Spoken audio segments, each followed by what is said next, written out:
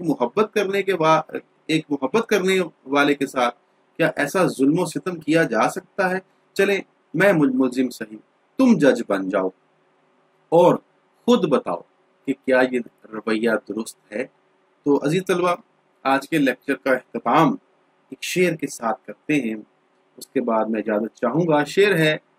وہ جو لطف مجھ پہ تھے بیشتر، وہ کرم کے تھا میرے حال پر، مجھے سب ہے یاد ذرا ذرا، تمہیں یاد ہو کہ نہ یاد. یہ مومن کا ہی شعر ہے اور ان کی شاعری میں حوالے کے طور پر تشریح میں لکھا جا سکتا ہے. اس کے ساتھ مجھے اجازت دیجیے. اللہ حافظ.